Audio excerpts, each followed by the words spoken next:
महाभारत के युद्ध से पूर्व और युद्ध के बाद पांडवों ने 2 यज्ञ किए।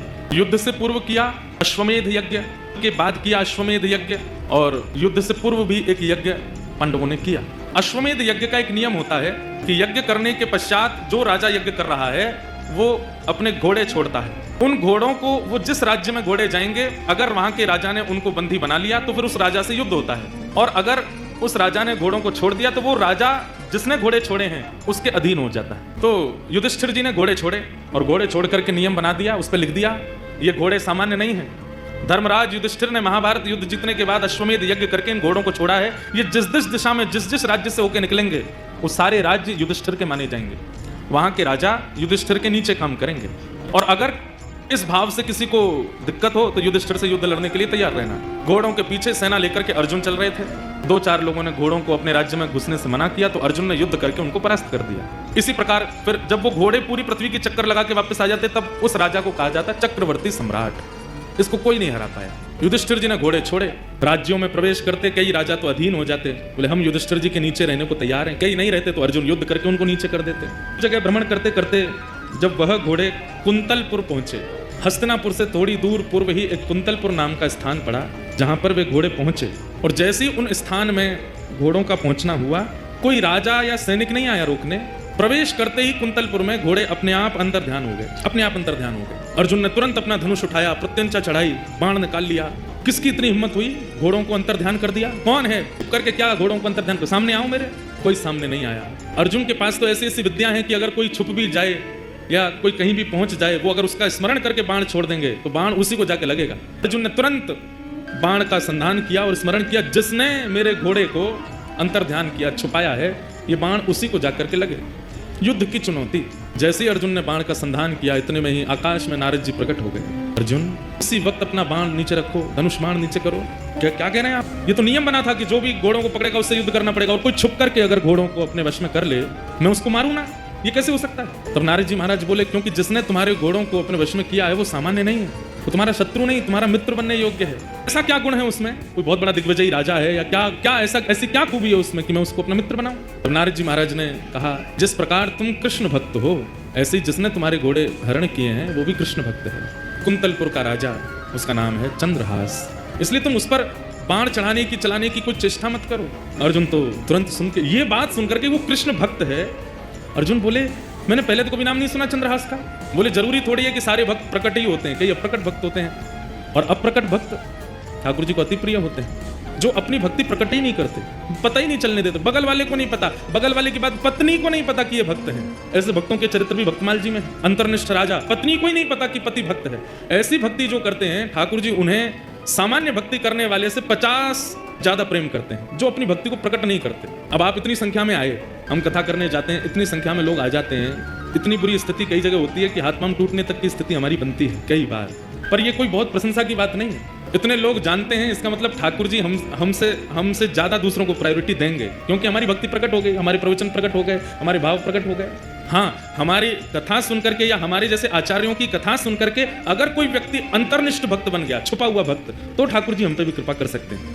तो तेरे प्रवचन सुन के देख, या के चित्त में अंतर्निष्ठ भक्ति आई है, तो या के संतों पे भी कृपा होगी।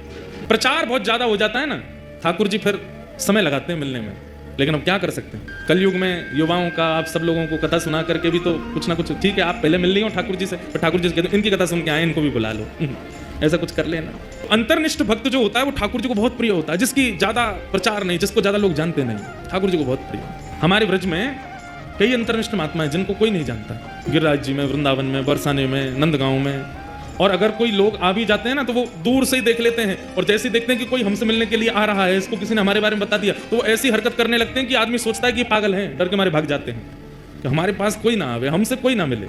ऐसे कई भक्त हैं ब्रज में, हमने कईयों के दर्शन किए। एक तो वृंदावन परिक्रमा में जो बहुत पुराने लोग होंगे, वृंदावन परिक्रमा करते रहे होंगे, तो उनको शायद पता होगा, अंग्रेज मंदिर पार करने के बाद जब परिक्रमा आगे बढ़ती है और धानुका आश्रम आदि सब पार करने के बाद एक चौराहा पड़ता है, जहाँ से हमारे आजकल परम पूजनीय श्री प्रेमानंद जी महाराज निकलते हैं परिक्रमा मार्ग में, जहाँ से वो आते हैं, उस स्थान पर, उसी जगह पर, उसी चौराहे पर एक बाबा पड़े रहते थे निर्वस्त्र, और वो चलते फिरते परिक्रमा करने वालों को कंकड़ पत्थर मार देते थे। कई लोग नहीं जानते थे तो उनसे लड़ने चले जाते थे, कई लोगों ने उनके साथ में खूब गंदा व्यवहार भी किया, परंतु वो अंतर्निष्ठ महात्मा थे। निर्वस्त्र रहते थे, बिल्कुल दिसंबर जनवरी भयंकर कोहरा में भी निर्वस्त्र पड़े रहते थे। कोई कंबल दे जाए तो पहन लेते थे, कोई रोटी दे जाए तो पा लेते थे।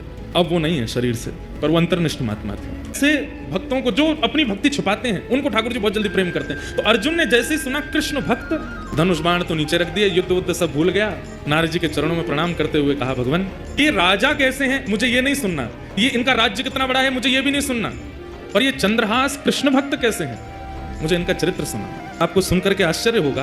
नारद जी महाराज बोले तो फिर अस्त्र शस्त्र दूर रखो, अस्त्र शस्त्र दूर रखे, बोले पूरी सेना को कहो ये भी अस्त्र शस्त्र दूर रखें, सब लोग बिल्कुल श्रोता बन करके बैठो।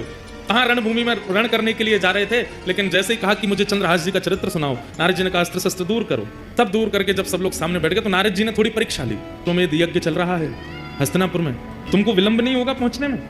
अब तुम यहाँ भक्त चरित्र सुनने के लिए बैठ रहे हो, चंद्रहास जी का चरित्र सुनने के लिए बैठ रहे हो, विलंब हो जाएगा, तुमको अश्व लेकर के वहां पहुंचने हैं, युधिष्ठिर जी का यज्ञ अधूरा रह जाएगा। वर्षों से चल रहा यज्ञ, इतने संत इतने ऋषि इतने महात्मा उसमें उपस्थित हो रहे हैं, सब धरा का धरा रह जाएगा, क्योंकि कथा तो एक बार प्रारंभ होगी कब पूरी हो इसका कोई निधान नहीं है। अर्जुन की ये बात कथा को प्रकट करा देती है। अर्जुन कहते हैं अगर कोई कृष्ण भक्त का चरित्र सुनने में अगर वर्षों भी लगे तो उस पर सैकड़ों अश्वमेध यज्ञ में बारी बारी करूं, पर एक भक्त का चरित्र तो मुझे सुनना है। एक भक्त के चरित्र पर 100 अश्वमेध यज्ञ वारी जामे, पर आप तो भक्त यश सुनाओ। नारद जी महाराज बोले तो ठीक है, मैं अब तुम्हें चंद्रहास का सुंदर प्रसंग सुनाता हूँ। जैसे ही नारद जी ने कहा मैं प्रसंग सुनाता हूँ, इतने में एक दिव्य तेज प्रकट हुआ, और तभी क्या देखते हैं, आहा, वंशी विभूषित करा नवनीर दाभा, पीतांबरा दरुण बिंब फलाधरोष्ठा, पूर्णेन्दु सुंदर मुखारविंद नेत्रा, परम किमपि तत्त्वमहम्। एक तेज प्रकट हुआ। अर्जुन बोले ये तेज कैसा? अर्जुन को लगा शायद चंद्रहास जी आ रहे होंगे, पर जैसे ही तेज विश्राम हुआ, मुरली मनोहर श्याम सुंदर प्रकट हो गए, और प्रकट होकर के अर्जुन के बगल में आसन लगाया, वहीं बैठ गए। अर्जुन बोले नाथ ये कैसी लीला आपकी? बोले भागवत की कथा सबको सुनने का अधिकार है, भक्त चरित्र का मुख्य श्रोता तो मैं हूँ, सबसे पहले मैं आकर के बैठूंगा, व्यास जी का तिलक करूंगा तभी कथा होगी, भक्त चरित्र तो मैं सुनता हूँ। चंद्रहास का चरित्र यहाँ पर सुनाया जाएगा या किसी भी भक्त का चरित्र सुनाया जाएगा, मेरे बिना नहीं प्रारंभ हो सकता, तो मुझे आना पड़ेगा। आप सब इतनी संख्या में बैठे हैं, आप सबके बीच में मुंह छुपाए चुपचाप ठाकुर जी बैठे हैं, क्यों? एक भक्त चरित्र प्रारंभ हो रहा है। भक्त का चरित्र तो ठाकुर जी सुनते। ठाकुर जी प्रकट हो गए, अर्जुन के बगल में आकर के बैठ गए। अर्जुन के तो भाव ऐसे प्रकट हो रहे हैं, नाथ कितनी कृपा। नारद जी महाराज भावुक हो गए, भगवान आज्ञा हो तो अब मैं चरित्र सुनाना प्रारंभ करूं। ठाकुर जी बोले निश्चित सुनाओ, अब कोई विघ्न नहीं आएगा, कोई रुकावट नहीं आएगी, तुम तो सुंदर अब चरित्र सुनाओ। केरल देश में एक राजा थे, बड़े प्रतापी राजा, और उन प्रतापी राजा के यहाँ एक पुत्र ने जन्म लिया जिनका नाम उन्होंने रखा चंद्रहास। धीरे धीरे बालक जब 3 वर्ष का हो गया, बहुत सावधानी से सुनिएगा सब लोग, बालक जब 3 वर्ष का हो गया तब केरल देश में एक शत्रु राजा ने चढ़ाई की, और ऐसी चढ़ाई की कि पूरे केरल देश को अपने वश में कर लिया। अनंत संख्या लेकर के सैनिकों की आया, पूरे केरल देश पर आक्रमण कर दिया। उस आक्रमण में राजा मारे गए, सैनिक मारे गए। अब धीरे धीरे स्थिति की सेना ने भीतर देश में प्रवेश करके वहां की औरतों को बच्चों को भी मारना प्रारंभ किया। जो क्रूर राजा जिसने आक्रमण किया था उसको पता चला, बोले कि राजा मर गया, रानी मर गई, पूरा परिवार मर गया, एक इनका 3 वर्ष का बालक है वो अंदर भवन में है, उसको मार दो तो आपकी विजय हो गई इस देश पर। जैसे ही उस राजा ने अंदर प्रवेश करना प्रारंभ किया तो एक धाई माँ, जो बालकों की आजकल कहते हैं तो बेबी सिटर करते हैं ना, बच्चों की जो ध्यान रखते हैं, दूध पिलाना खिलाना नहलाना, बड़े बड़े घरों में रखते हैं लोग, एक धाई माँ की, एक धाई माँ चंद्रहास बालक की। उसको जैसे ही पता चला कि कोई आक्रमण में सब मारे गए हैं और अब वो राजा यहीं आ रहा है इस बालक को मारने के लिए, तुरंत बालक को उठा करके उसके जितने राजकीय वस्त्र थे सब उतार दिए, सोने चांदी आदि जो भी उसने पहन रखा था सब उतार करके फेंक दिए। मैले कुचैले वस्त्र जो सामान्य लोगों के होते हैं वो बालक को पहना दिए, कालीत उसके मुख पर पोत दी, अजीब सा उसका रूप कर दिया, केश बिखेर दिए, कड़ूले आदि सब उतार करके फेंक दिए, और अपने सौल में लपेट करके बालक को लेकर के जा रही हैं। बालक से कह रही हैं, 3 वर्ष के हैं अभी चंद्रहास, कह रही हैं कोई अगर पूछे कि ये कौन है तो तुम धाई माँ मत बोलना है, बोलना है मेरी माँ है, बेटा आज से मैं ही तेरी माँ हूँ। माता पिता दोनों चले गए, पूरा राज्य नष्ट हो गया। धाई माँ ने बालक को अपनी सौल में लपेटा, गोद में लेकर के पीछे के रास्ते से सामान्य लोग जहां से भाग रहे थे वहीं से निकल के जाने लगे। जगह जगह नाकाबंदी पर सबको देखा जा रहा था। अंदर से राजा ने घोषणा कर दी कि राजकुमार को लेकर कोई भाग गया है, ढूंढो उसको कहाँ है। बहुत सुंदर चरित्र बंधुओं, सावधानी से सुनना। बालक को लेकर के धाई माँ जैसे ही बाहर आने लगी तो एक सैनिक ने रोका, कौन हो? महाराज मैं तो सामान्य स्त्री हूँ, मेरा घर जल गया, पति मर गए, जा रही हूँ कहीं, भाग जाऊंगी, मुझे भी मार देंगे नहीं तो। कौन है ये बालक, इसका मुख दिखाओ। बालक का जब रूप दिखाया तो फटे कुचैले वस्त्र पहने हैं, मुख पर गंदगी लपेटी हुई, लग ही रहा था कि धाई माँ का ही बालक है। ए बालक ये कौन है? चंद्रहास बोले ये मेरी माँ है। ठीक है जल्दी जाओ निकलो यहाँ से। जैसे तैसे वहां से प्राण बचा करके उस बालक के वो दाई माँ निकल गई। बहुत व्याकुल है चित्त से, इतनी दूर जाना है कि कहीं से भी उस राजा को ये राजकुमार मिल ना जाए। तो दक्षिण केरल देश से चल करके वो माँ उत्तर भारत तक चल करके आई बालक को लेके। महीनों लगे, साल लगे, कितना समय लगा पता नहीं। और ग्वालियर के पास में जो कुंतलपुर गांव जिसके बारे में हम लोग सुनेंगे, जहाँ के ये राजा बने कालांतर में, वहां पहुंच गए। वहां के तत्कालीन राजा कोई थे, उनके मंत्री थे, उसका नाम था दृष्ट बुद्धि। क्या नाम था? दृष्ट बुद्धि। दृष्ट बुद्धि के पास जाकर के दाई माँ ने कहा, मैं दासी हूँ, बहुत निपुण हूँ, आप मुझे जो काम कहेंगे मैं करने को तैयार हूँ, मुझे कोई नौकरी दे दीजिए। माँ को लगा अब उत्तर भारत में कम से कम इतने 1000 किलोमीटर की दूरी है, कम से कम यहाँ सुरक्षित रहेंगे राजकुमार। दृष्ट बुद्धि कुंतलपुर के राजा के मंत्री हैं। मंत्री ने जैसे देखा, अच्छा ठीक है, हमारे यहाँ तो बहुत सेविकाएं हैं, काम तो लगे रहते हैं, क्या कर सकती हो? बोले जो कहोगे वो करने को। और ये तुम्हारा बालक, ये तो छोटा है, खेल लेगा यहाँ बाहर बच्चों के साथ में, ठीक है। और वहां उस दाई माँ को एक नौकरी मिल गई, राजा के दरबार में कुछ काम आदि करती।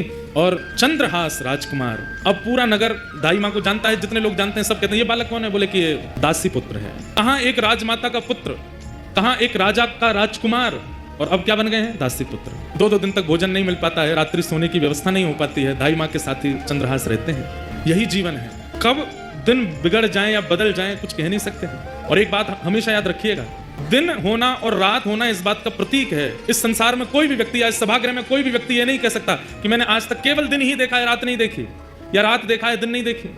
सब देखा है। इसका मतलब दिन क्या है? यश। दिन क्या है? संपत्ति। दिन क्या है? प्रबलता। दिन क्या है? ऐश्वर्य। और रात्रि क्या है? सब इसका उल्टा। सबको देखना पड़ता है। और एक बात कहें आपको, बहुत फैक्ट बात है, हम सबका जीवन 10-10 वर्षों में विभाजित है। 10 वर्ष अच्छे निकलेंगे, 11वें वर्ष से फिर 10 वर्ष कुछ कठिनाइयां रहेंगी, फिर अगले 10 वर्ष ठीक निकलेंगे, फिर अगले 10 वर्ष कठिनाइयों से निकलेंगे। इसी को कहते हैं कि 10 वर्ष हम लोग सीखते हैं और 10 वर्ष उस सीखे हुए से कमाते हैं। सबके जीवन में ये नियम आता ही है। किसी किसी के प्रारंभ जीवन में ही आ जाता है, किसी के मध्य जीवन में, किसी के अंत जीवन में, पर ये 10 वर्षों का विभाजन चलता ही रहता है। राजा, केरल देश के राजा का पुत्र अब दासी पुत्र है। सूरदास जी एक पद गाते हैं। ये पद वैसे तो हमारे ब्रज में गोपियां उद्धव जी से कहती हैं, क्योंकि उद्धव जी महाराज वृंदावन गए थे और ठाकुर जी से कह के गए थे कि सुबह जा रहा हूँ, शाम तक आ जाऊंगा। लेकिन उद्धव जी कितने दिन में लौट के गए? 6 महीना लग गए उद्धव जी को। तो उद्धव जी जब गोपियों को समझाने के लिए आए तो गोपियां उद्धव जी को देख करके क्या कह रही हैं, वही शब्द श्री सूरदास जी गा रहे हैं। क्या? टेढ़े दिन आ जब टेस्ट में मुख हूँ नहीं बोले, में मुख हूँ नहीं बोले। सुनने लायक पद है, याद करने लायक पद है। नैन चुरा चुके हैं वो रिलेट करेंगे, और जिनके नहीं आए हैं वो सावधान हो जाना, ऐसा ही होने वाला है। हम यहाँ कोई चिकनी चुपड़ी बात नहीं करेंगे कि कुछ नहीं होगा जीवन में, होगा, निश्चित होगा। किसी का जीवन एक रस नहीं रह सकता इस संसार में, चाहे मैं ही क्यों ना। सबके जीवन में संकट और ऐसी विपरीत टेढ़े दिन सबके आते हैं, आएंगे जरूर। करना क्या? दुख की घड़ी से भागना नहीं है, जूझना, लड़ना। और वो लड़ना जूझना आचार्य सिखाता, सत्संग सिखाता। जब टेढ़े कैसी स्थिति हो जाती है, सोना छुअत होत है। कठिन समय आता है ना, तो सामान्य सा व्यक्ति, बुरा व्यक्ति, बिल्कुल मूर्ख व्यक्ति, उसकी बात भी हमको ज्ञान लगने लगती है। अच्छा, कैकेयी जी को ज्ञान किसने दिया? मंथरा ने दिया। और मंथरा की बात समझ में भी आ गई कैकेयी जी को। इतने बड़े बड़े ज्ञानी वशिष्ठ आदियों की बात समझ नहीं आई। टेढ़े दिन जब आते हैं तब मूर्खों की बात ही समझ में आती है। ये बात गोपियां व्यंग करके उद्धव को कह रही है। बता, हम गोपी जो गोपी गीत में कह रही हैं, नखलु गोपिका नंदनो भवान अखिल देहि नाम अंतरात्मदृक् विखन सार्थितो विश्वगुप्त। ये ठाकुर जी से कह रही है, तुम नंद जी के लाला नहीं हो, तुम यशोदा के लाला नहीं हो। ठाकुर जी डर गए, इन्हें पता तो ना चल गई कि मैं देवकी को लाला हूं, तो कौन को लाला हूं मैं? गोपी बोली, विखन सार्थितो विश्वगुप्त। आप साक्षात ब्रह्मा को भी बनाने वाले परमात्मा हो, हम जानती हैं। ठाकुर जी बोले, ले मैं तो यूं सोच रहा हूँ, ये जानती हूँ कि मैं देवकी को लाला हूं, इनको तो ये भी पता है कि मैं परमात्मा हूं। वो गोपियां, और उन गोपियों को समझाने उद्धव आया है। गोपियां कह रही हैं, जब टेढ़े दिन आते हैं तो तुम जैसे मूर्ख ही समझाते हैं। मूर्ख ज्ञान सिखा, ज्ञान सिखावे अब टेढ़े, जब टेढ़े। और अब यहाँ पद तो हमने चंद्रहास जी की स्थिति के लिए गाया, कैसे टेढ़े दिन आए हैं कि कहाँ एक राजकुमार अब दासी पुत्र कहलाते हैं। कितनी परीक्षा है चंद्रहास की। माता जी चली गई, पिताजी चले गए, एक राजकुमार केरल देश का अब ग्वालियर के पास में एक राजा के यहाँ पे दासी का पुत्र बना बैठा है।